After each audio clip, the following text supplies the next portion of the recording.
crisscross applesauce. You can sit down. Round table is still happening. Oh, it's still happening. So. We'll take a call. Play games. Roll through your Twitter feed. So I missed if there was an estimate for those. We do not have an estimate, but the round table is still happening. Got it. Yeah, that's. So now we all know the same thing because I don't know anything else. So I just wanted to let you guys know that. All right. Thanks, guys. Thank you.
The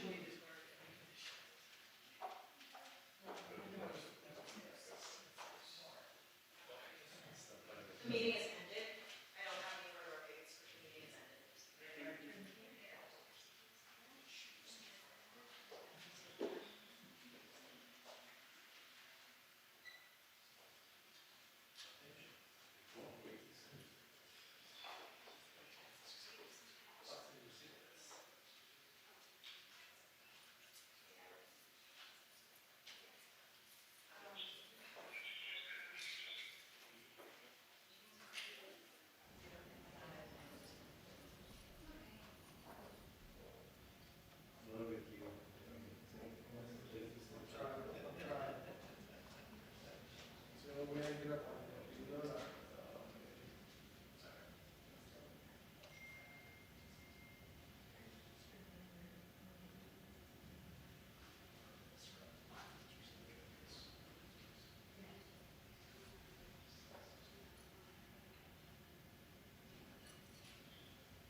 Good afternoon, Mr. President. It's good to be here with you and with the local elected and community leaders and with representatives of law enforcement. Protecting our communities from violent crime is a top priority for the Department of Justice and one of our most important responsibilities. I'm glad the President brought us together today to discuss a subject of such importance to the public we serve. As our participants in today's roundtable have noted, the increase in violent crime in 2020 and early 2021 is deeply troubling. That is why last month, the Justice Department launched a comprehensive violent crime reduction strategy. This strategy is built around 4 principles: setting strategic enforcement priorities, fostering trust with and earning legitimacy in our communities, investing in community-based prevention and intervention programs, and measuring the results of these efforts through a decrease in violent crime, not merely by arrests and convictions as if they were ends in themselves. Now, we know that the lion's share of violent crime reduction work is shouldered by our state, local, tribal, and territorial law enforcement partners. Core to our strategy is targeted support of the critical work that you will be doing in the weeks and months ahead. Every one of our U.S. Attorney's offices is working with its local partners to establish an immediate plan to address the spike in violent crime that typically occurs during the summer. And the law enforcement components of the department are making enhanced resources available to help prevent and disrupt violent crime and to focus on the most dangerous, most violent offenders. The department is also strengthening our Project Safe Neighborhoods, our cornerstone initiative that brings together law enforcement and community stakeholders to develop solutions to pressing violent crime problems. Community-led efforts are vital to preventing violence before it occurs. The Justice Department has available over $1 billion in funding through over a dozen grant programs that can be used to support evidence-based community violence intervention strategies. And I want to say that's what I found particularly useful in our discussion just a few minutes ago, was the fact that there are such evidence-based programs available, and I'm hoping that you will get together with us so that we can spread those across the country, as well as, of course, funding your own. A properly functioning criminal justice system is essential to our efforts as well. The department has grant funding available to help cities resume court operations and services that were curtailed during the COVID-19 pandemic. That includes funding for technology and equipment, for courts to address the backlog of cases and enhance access to justice. We know that an effective violent crime reduction strategy must also address the illegal trafficking of firearms and focus on keeping guns out of the wrong hands. And so the department is delivering on the promises we made here at the White House in April. On May 7th, we issued a proposed rule to help address the proliferation of ghost guns. On June 7th, we issued a proposed rule to clarify that pistols equipped with certain stabilizing braces are subject to the same statutory restrictions as easily concealable short-barreled rifles. And on the same day, the department published model extreme risk protection order legislation for states to consider as they craft their own laws to reduce gun violence. We are now taking further steps. First, we will hold gun dealers that break the rules accountable for their actions. Most federally licensed firearms dealers operate legally in selling guns to individuals who have passed background checks. But those dealers that willfully violate the law increase the risk that guns will fall into the wrong hands. Absent extraordinary circumstances, ATF will initiate proceedings to revoke the licenses of dealers that willfully violate the law by failing to conduct required background checks, falsifying records, failing to respond to trace requests, refusing to permit ATF to conduct inspections, or transferring firearms to persons who are prohibited from owning them. Second, we are seeking funding to increase ATF's dealer inspection capacity and improve its effectiveness. ATF has very limited inspection resources. the President's fiscal 2022 budget requests resources to add inspection positions in every field division. The effectiveness of the enforcement program depends on the ability to identify and focus on those dealers that pose the greatest risk to public safety. Starting today, ATF will make clear to investigators in every field division that, as they prioritize inspections, they must consider the extent to which firearms sold by a dealer are later used in criminal activity. Third, we will improve information sharing with state, local, tribal, and territorial partners to help bring more intelligence and law enforcement resources to bear, as well as with the public to increase our own accountability. Today, ATF has a point of contact in every field division to receive information from mayors, police chiefs, and other local leaders about firearms dealers they believe are acting unlawfully. And starting next month, ATF will begin sharing inspection data with the 16 states that license or regulate firearms dealers themselves. Also beginning next month, ATF will publicly post information about inspection frequency and outcomes disaggregated by field division, providing for enhanced transparency and accountability. Fourth, we are launching a concerted effort to crack down on gun traffickers.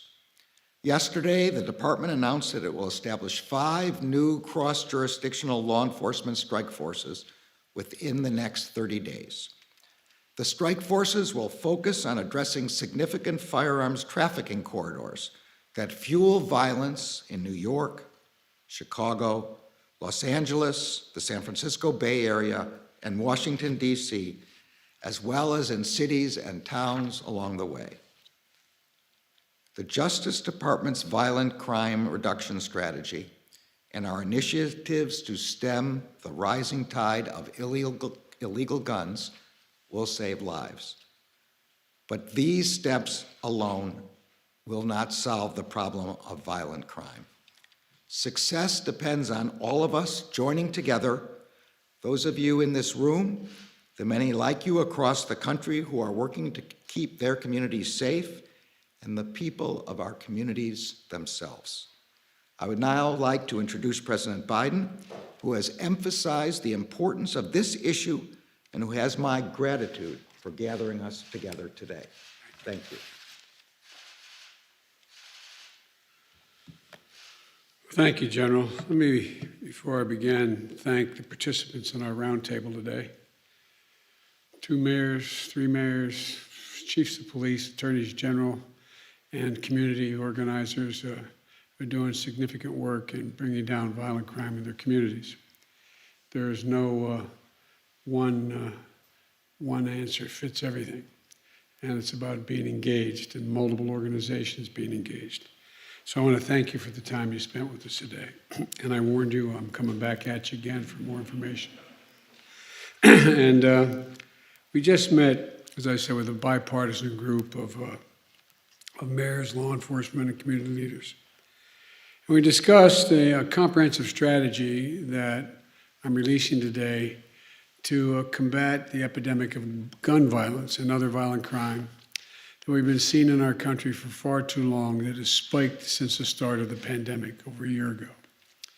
Crime historically rises during the summer, and as we emerge from this pandemic, with the country opening back up again, the traditional summer spike may even be more pronounced than it usually would be. For folks at home, here's what you need to know. I've been at this a long time, and there are things we know that work that reduce gun violence and violent crime, and things that we don't know about. But things we know about, background checks for purchasing a firearm are important. Ban on assault weapons and high-capacity magazines. No one needs to have a weapon that can fire over 30, 40, 50, even up to 100 rounds, unless you think the deer are wearing Kevlar vests or something. Community policing and programs that keep neighborhoods safe and keep folks out of trouble. These efforts work, they save lives. But over time, these policies were gutted and are woefully underfunded. In our conversation today, we talked about our strategy to supercharge what works while we continue to push the Congress to act on sensible gun violence legislation.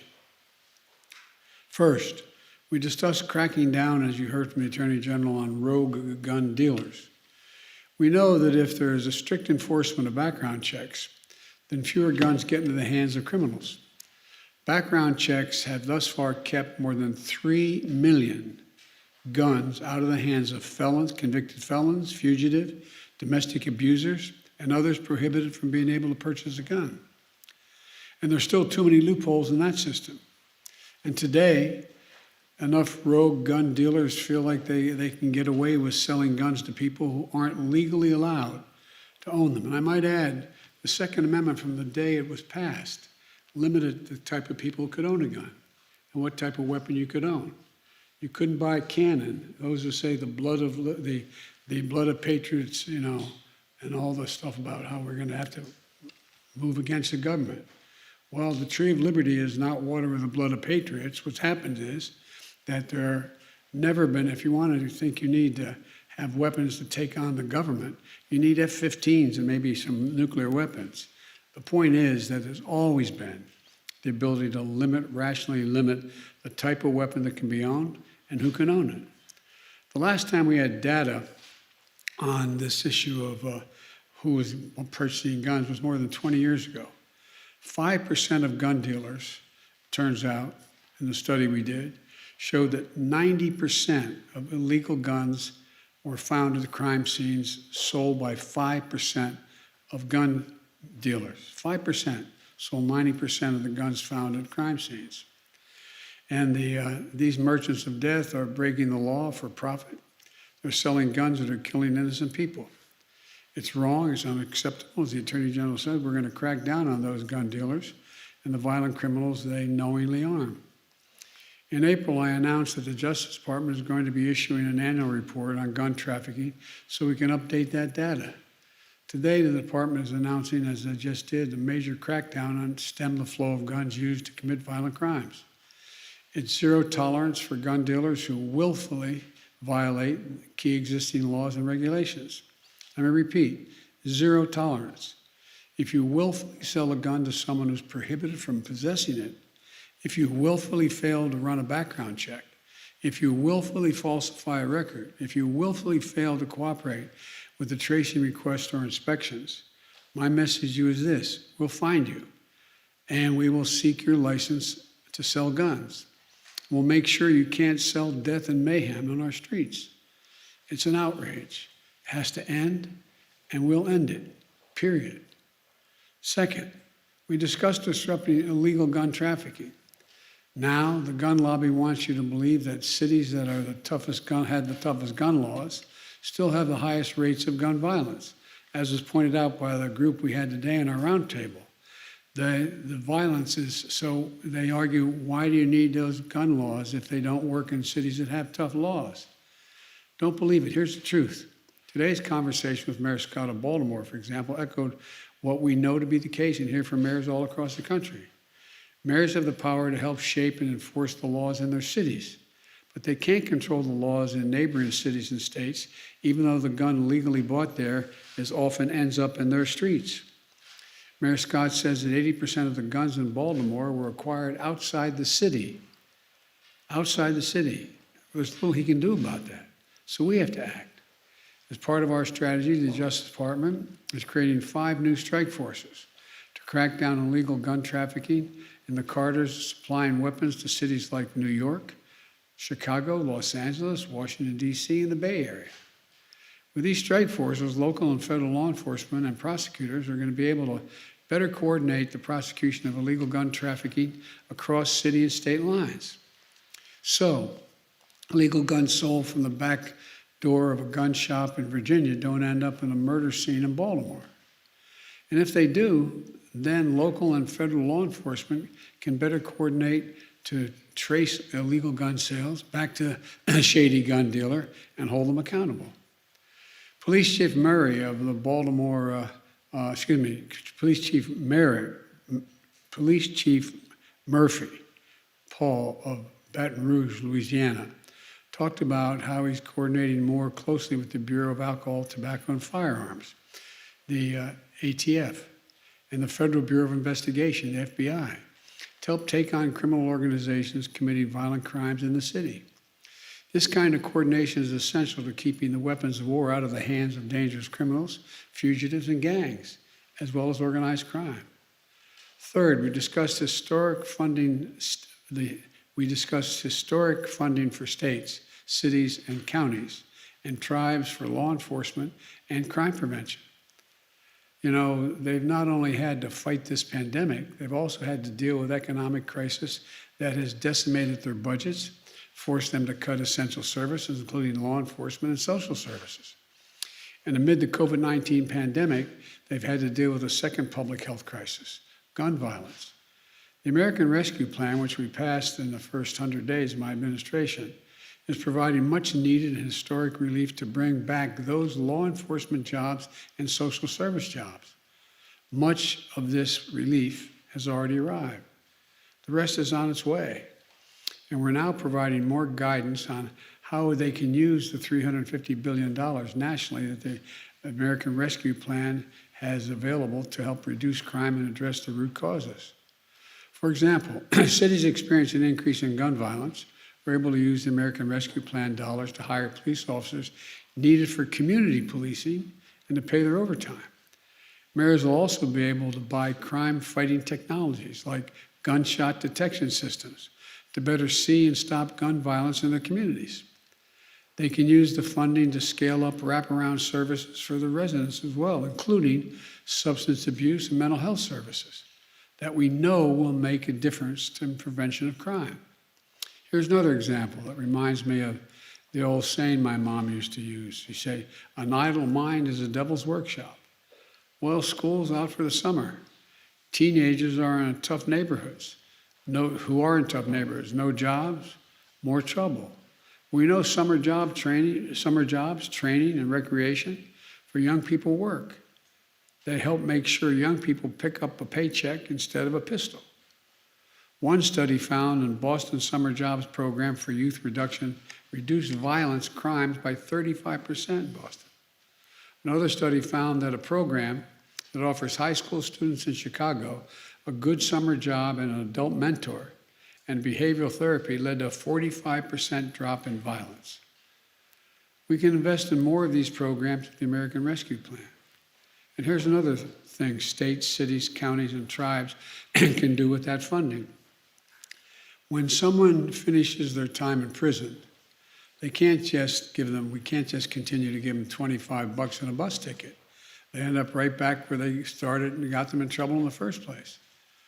Or no option for being able to provide for access to public housing, or for schools, or for mentors to help them find their way, and the stuff that prevents recidivism and helps them integrate into society.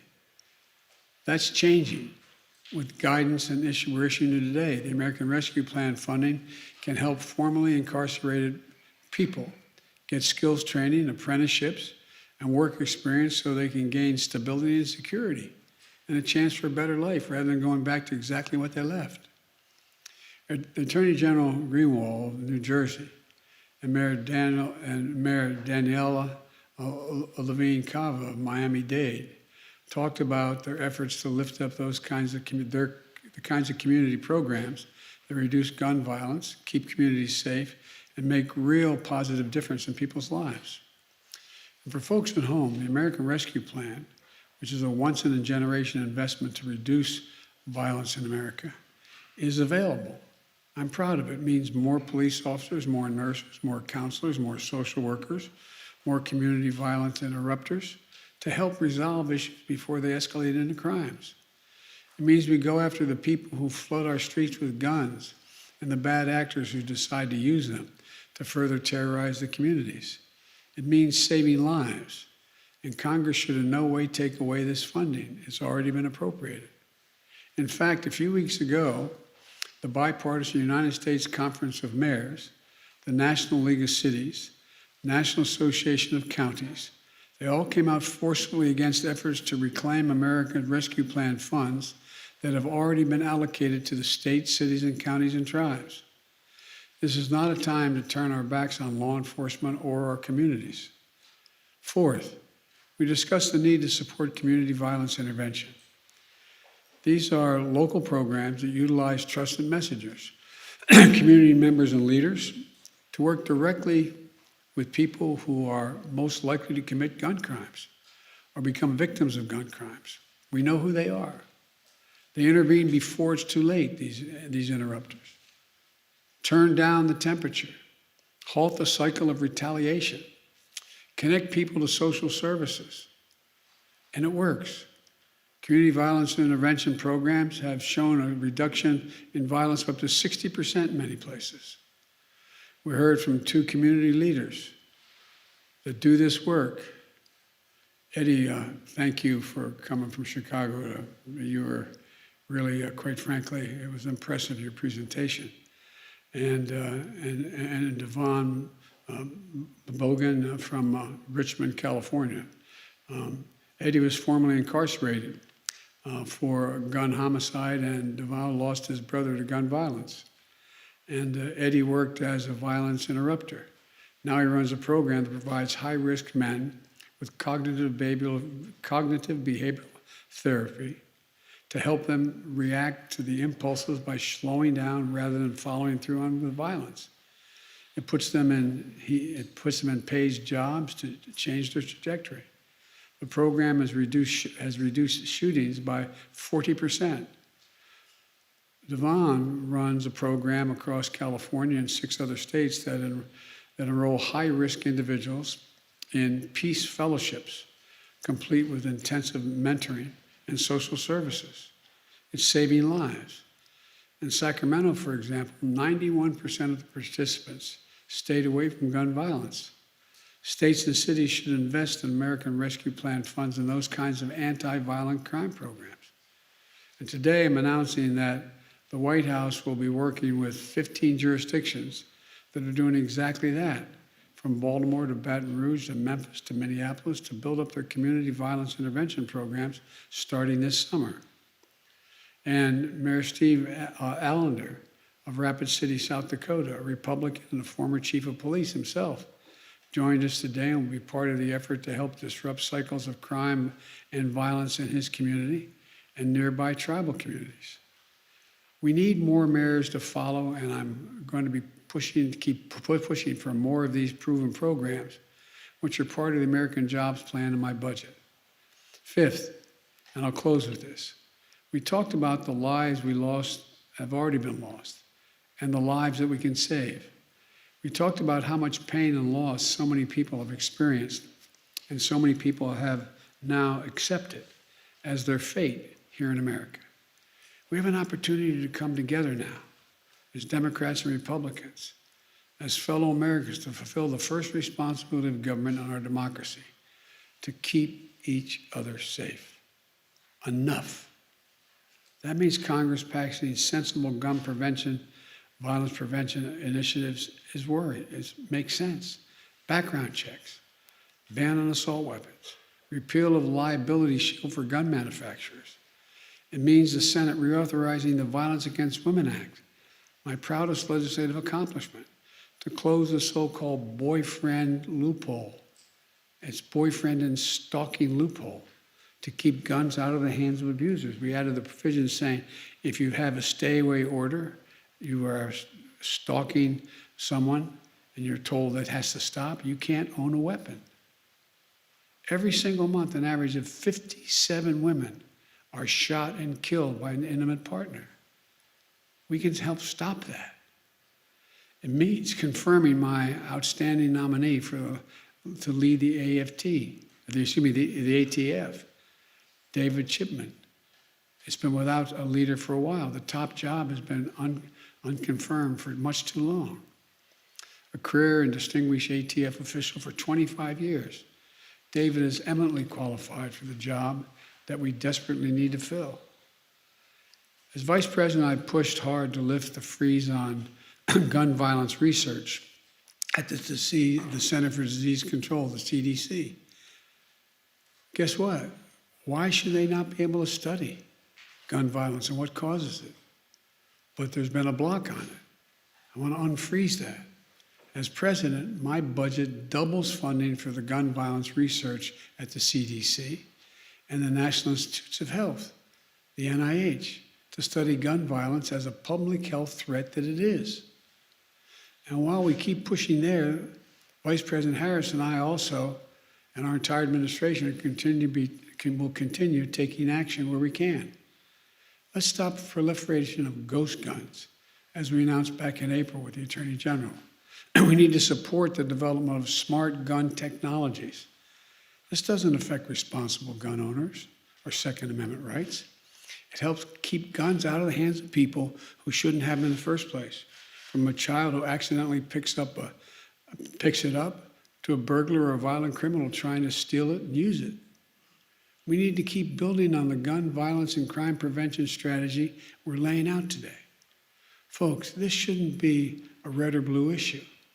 It's an American issue. We're not changing the Constitution. We're enforcing it, being reasonable. We're taking on the bad actors doing bad and dangerous things in our communities and to our country. Talk to most responsible gun owners and hunters. They'll tell you there's no possible justification for having 100 rounds in a magazine of a gun. Like I've said before, what do you think? The deer wearing Kevlar vest? Responsible gun owners will tell you that there are too many people today who are able to buy a gun but shouldn't be able to buy a gun. And these kinds of reasonable reforms have overwhelming support from the American people, including gun owners. The bottom line is this: let's show the world and show ourselves that democracy works, that we can come together as one nation. We can do this and save lives. So thank you. God bless you all, and may God protect our troops. And again, I thank you all for participating. But the bad news for you all is I'm coming back. I need your continued help. So thank you very, very much. In general, thank you. Mr. Appreciate President, it. are you still holding out hope that Congress can pass another assault weapons ban? I never give up hope. How do you feel about the bipartisan infrastructure deal that's been released? I'll tell you that when I get the final numbers tonight. Mr. President, what do you feel is the most effective thing that government can do to change the mindset of those who feel compelled to pull the triggers of these guns? By being engaged in a whole range of programs we talked today, everything from mental health programs to engaging people early on and letting them know there's other options. Making sure that when a child is young, they have access to real education. They get started off on the right foot. Making sure that when someone gets out of prison, they're not denied public housing. They don't have to go back under the bridge where they're living before, that they're able to get help for health care, et cetera. And re-engaging them in the neighborhood, giving them some hope, some opportunity. And in the meantime, making sure that those folks who are taking advantage of them by taking advantage of their situation are in fact held accountable. Thank you all so How much much. of a share of the voting rights bill do you think it's time to reform the filibuster? I think it's time to pass the voting rights.